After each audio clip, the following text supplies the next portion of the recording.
Hi hello welcome to Aadya media. నేను మీ anchor Saritha. ఈరోజు మనతో పాటు సీనియర్ జర్నలిస్ట్ ఇమ్మంది రామారావు గారు ఉన్నారు. ఆయన మాట్లాడి తెలుసుకుందాం మరిన్ని రాజకీయాల విశేషాలు. నమస్తే సార్. నమస్తే సార్, మనం చూసుకున్నట్లయితే మొన్న మరో 160 రోజుల్లో చంద్రబాబు గారు సీఎం అని అచ్చెన్నాయుడు ఉన్నారు. నిన్న సర్వే ప్రకారంగా చూసుకుంటే వైఎస్ఆర్సీపీ మళ్ళీ రాజకీయాల్లోనే అదే మళ్ళీ మనకు ఉంది అని చెప్పేసి సర్వే ప్రకారంగా. అసలు జనాలు దేన్ని నమ్మాలి, దేన్ని ఇది నిజం అనుకోవాలి? అంటే మనకి చరిత్ర చెప్పింది ఏంటంటే అబ్బా, జనాల్ని చాలామంది తక్కువగా అంచనా వేస్తారు. ఇప్పుడు జనాన్ని తక్కువగా అంచనా వేయకూడదు. వాళ్ళ నిర్ణయాలు వాళ్ళకు ఉంటాయి, వాళ్ళు తీర్పే శిరోధార్యం అనుకుంటున్నాం, కానీ జనాన్ని ఎప్పుడూ తక్కువగా అంచనా వేయకూడదు. అయితే ఇప్పుడు ఈ రాజకీయాల్లో ఒక భయంకరమైన వాతావరణం నెలకొంది. అంతకుముందు మీరు ఇండివిజువల్గా మీ మనస్సాక్షి ఎవరికి ఓటేయమని ప్రబోధం చేస్తుందో వాళ్ళకే ఓటేసేవారు. ఆ రోజుల్లో ఈ ప్రాబ్లమ్స్ లేవు. మీరు కానీ మాకు ఓటేయలేదా మీకు ఇల్లు రావు, మీకు పథకాలు రావు, మీకేం రేషన్ రాదు, ఇలాగా రకరకాలుగా వాళ్ళని భయపెట్టడం, భయభ్రాంతులు చేయడం, మొత్తం కేసులు పెట్టేస్తామంతే. మీ ఇంట్లోంచి 2-3 కేసులు ఇరికించేస్తాం. ఏమనుకుంటున్నారు, వేషాలు వేస్తున్నారా? మీకేమో సంవత్సరానికి ఎలా లేదన్నా 1,20,000 రూపాయలు మీకు ఇస్తున్నాం. అమ్మతులు సిగ్గు ఎగ్గు లేదు మీకు? ఏంటి వీళ్ళేం జేబులోంచి తీస్తున్నారా? మీరు ట్యాక్సుల రూపంలో ఇచ్చిందే కదా మీరు ఇస్తున్నారు. ఆ ట్యాక్సుల రూపంలో ఇచ్చింది కూడా లేదు. దాంట్లో 42% కేంద్ర ప్రభుత్వానికి పంపిస్తున్నారు. అంటే గవర్నమెంట్ని పోషిస్తుంది ప్రజలు.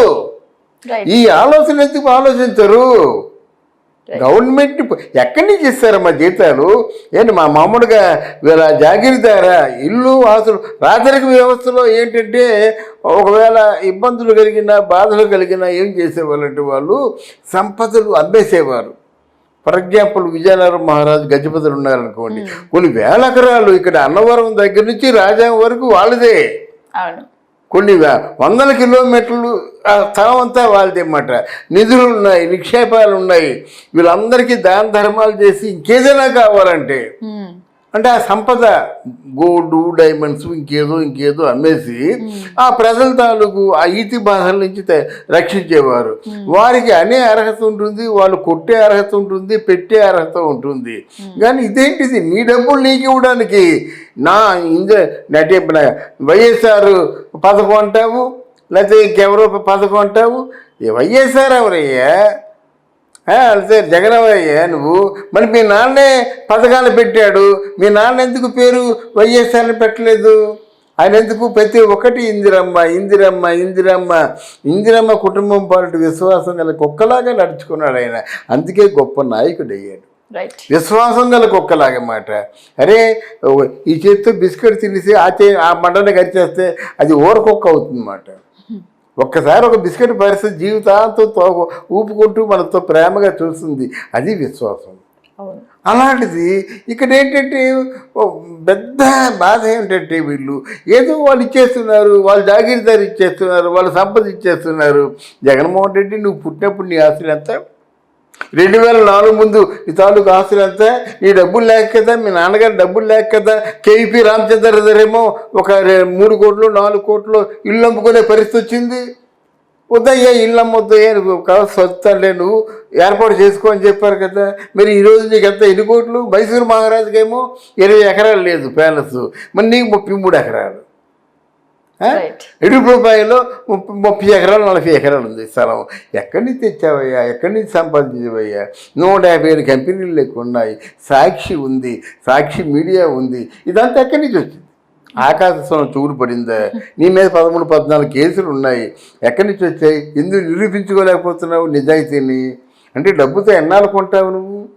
డబ్బుతో మనుషులను కొనగలవు కానీ న్యాయ దేవతలు కొనలేవు కదా. మనకి ఎందుకు? ఒకవేళ సత్యమేవ జయితే కాకపోతే ఆ స్లోగన్ తీసి పారేస్తాం, అంతే కదా. సత్యం ఏనాటికైనా ఒక రోజు ఆలస్యం కావచ్చు, కానీ సత్యం తప్పకుండా జయిస్తుంది. ఇది నువ్వు నీ చెప్పింది కాదు, తరతరాలుగా అది మనకి రుజువు అవుతున్న సత్యం మాట.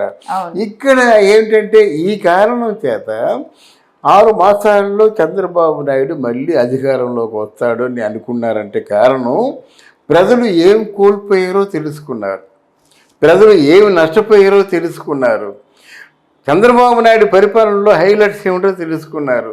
చంద్రబాబు నాయుడు పరిపాలనలో రాత్రికి భోజనం, రాత్రికి కూరలు వండుకోవడం కాదు, నీ పుట్టిన బిడ్డలు, పెరుగుతున్న బిడ్డలు, పెరిగిన బిడ్డలు, మనకు ఒక అకౌంటబిలిటీ ఉందమ్మా. మా రోజుల్లో 10,000 రూపాయలు జీతం అంటే 5 ఫిగర్ శాలరీ అనేవారు. 5 ఫిగర్ అన్నమాట. అంటే 10,000 అంటే మొత్తం 5 అంకెలు కదా, 5 అంకెలు శాలరీ అండి అనేవారు అన్నమాట. అంటే 10,000 అంటే అంత గొప్ప. ఈరోజు చంద్రబాబు నాయుడు సాఫ్ట్వేర్ వచ్చిన తర్వాత ఒక్కొక్కరు చిన్న బిడ్డలు, 20 సంవత్సరాల బిడ్డలు బ్యాక్ పాకెట్లో 50,000 తెచ్చుకుంటున్నారు అన్నమాట. ఇలా గీకినట్టు 50,000 వస్తుంది. ఎంత డెవలప్మెంట్ అమ్మా అది. మరి ఈరోజు రియల్ ఎస్టేట్ అనకూడదు, కానీ ఎకరం అంతా కలిస్తే ఒక 1,00,000 రూపాయలకు కూడా పోనటువంటి ఈ రాళ్ళు రప్పలు అనేవి ఈరోజు 10 కోట్లు, 10 కోట్లు. మీరు డెవలప్మెంట్ కాదా? డెవలప్మెంట్ అనరా? దీన్ని సంపద సృష్టించడం అనరా?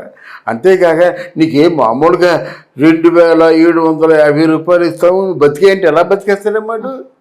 బతికే మార్గం చూపించమని చెప్పు.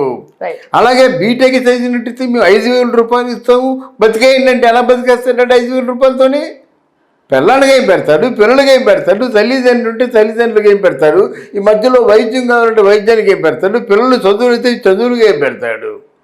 ఇకపోయినట్టయితే పథకాలు అంటున్నావు. పథకాలు అన్నట్టయితే మనకి ఆంధ్రదేశంలో 5 కోట్ల మంది ఉన్నారమ్మా.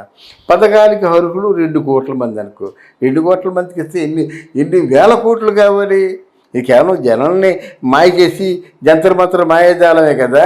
నువ్వు ఇది విశాఖపట్నం వెళ్తావు, ఒక 100 మందికో 200 మందికో 1000 మందికో ఇస్తావు తప్ప విశాఖపట్నంలో ఉన్నటువంటి 50 లక్షల మందికి ఇవ్వాలంటే నీ వల్ల అవుతుందా? నీ వల్లే కాదు, ఏ ప్రభుత్వం వల్ల కూడా అవ్వదు.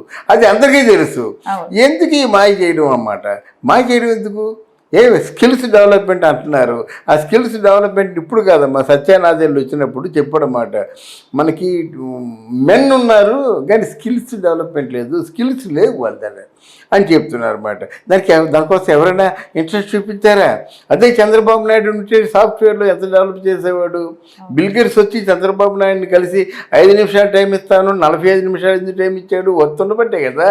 బిల్ క్లింటన్ వచ్చిన తర్వాత ఏమో 1 గంటలో నీకు పాస్పోర్టు, గంటలో నీకేమో లైసెన్స్ ఇచ్చి ఆశ్చర్యపోయినాడు బిల్ క్లింటన్ అన్నమాట. అట్లాంటి ఏదో వండర్స్ చేస్తే నీ పేరు చెప్పుకుంటారు కనుక అట్లాంటి వండర్స్ చేసేటువంటి సామర్థ్యం చంద్రబాబు నాయుడుకి ఉంది కనుక, అలాగే at the same time Chandrababu Naidu అంటే ప్రపంచవ్యాప్తంగా అందరికీ తెలుసు కనుక అది ఎంత తెలివితేటలు 33,000 ఎకరాలు ల్యాండ్ ఎక్వైర్ చేశారమ్మా. 33,000 ఎకరాలు అంటే అక్కడ 13,000 ఎకరాలు మామూలు రాజధాని అయిపోయినా 20,000 ఎకరాలు ఉంది కదా. 20,000 ఎకరాలు అంటే ఏమిటి? 1000 ఎకరాల వాళ్ళకి ఇచ్చినట్టయితే ఒక 50,000 మందికి ఎంప్లాయ్మెంట్ క్రియేట్ చేస్తారన్నమాట. సంపద సృష్టించినట్టే కదా. ఆ సంపదలో వాడు జపానోడో లేకపోతే సింగపూరోడో లేకపోతే ఇంకెవడో వస్తాడు, వచ్చి వాడు ఇండస్ట్రీ పెడతాడు. మనకి మన ఆంధ్రప్రదేశ్ గవర్నమెంట్కి ఏమో 40%, వాడు 60% అయినా ఓవర్నే వస్తుంది కదా. ఈ 1000 ఎకరాల్లో నువ్వు చేసుకోవని ఇష్టం వచ్చిన ఇండస్ట్రీ అంటే ఇటు ఎంప్లాయ్మెంట్ సార్ వస్తుంది, రెండో పక్క రెవెన్యూ వస్తుంది. ఇలాంటి లాంగ్ విజన్ ఉంది కాబట్టి చంద్రబాబు నాయుడు రావాలని జనం కోరుకుంటున్నారు. చంద్రబాబు నాయుడు కోసం అందరూ కూడా అరుళ్ళు ఎదురు చూస్తూ ఉన్నారన్నమాట. ఎందుకోసం? ఇవాళ కోసం కాదు, రేపటి తరం కోసం. రేపటి తరం బిడ్డలు బాగుండాలి. ఇప్పుడు మేము ఉన్నప్పుడు ఏముందమ్మా, 10,000 అంటే పెద్ద గగనం అన్నమాట. ఆ సమస్య లేదు. కానీ ఎవరికైనా పొరపాటు క్యాన్సర్ వచ్చినట్టయితే ఆ క్యాన్సర్తో చచ్చిపోవడమే. మహానుభావుడు రాజశేఖర రెడ్డి ఆరోగ్యశ్రీ ఉండబట్టే కదా 2,5 లక్షలు 3,5 లక్షలు క్యాన్సర్ చేసుకుంటున్నారు, బైపాస్ సర్జరీ చేసుకుంటున్నారు, హార్ట్ స్టంట్లు వేయించుకుంటున్నారు. ఇవన్నీ వచ్చాయి కదా. ఇలాంటి మంచి పనులు చేశారు కనుక సుభిక్షంగా ఉన్నారు. ఇప్పుడు ఏదో 4.5 సంవత్సరాలుగా ఏముందమ్మా? అన్నమో రామచంద్రన్ అంటున్నారు, గవర్నమెంట్ భూములన్నీ తాకట్టు పెట్టేస్తున్నారు. విశాఖపట్నంలో ఒక రాత్రి 400 కోట్ల రూపాయలకేమో ప్రభుత్వ వస్తువులు తాకట్టు పెట్టారు. అసలు ప్రపంచంలో చాలా అందమైన ప్రాంతం రిషికొండ, అంటే మన ఆంధ్రప్రదేశ్లో గొప్ప అందమైన ప్రాంతం అన్నమాట. ఋషికొండనేమో హిరణ్యాక్షుడు తొలిచేసినట్టుగా సగం తొలిచేసి సిగ్గు లజ్జ చెవు నొచ్చి లేకుంటే ఒక గ్రీన్ పరదాలు పరిచారమ్మా. నవ్వుకుంటున్నారు అందరూ. కొన్ని దుప్పట్లతో కప్పగలమా? కొండని దుప్పట్లతో కట్టారన్నమాట. ఇది మన ప్రభుత్వం గనక. అచ్చెన్నాయుడు చెప్పిన దాంట్లో ఆంతర్యం ఏంటంటే తప్పకుండా ఈసారి చంద్రబాబు నాయుడు రావడం చారిత్రక అవసరం. లేకపోతే ఆంధ్రప్రదేశ్కి అంగుళం జాగా ఉండగలదు.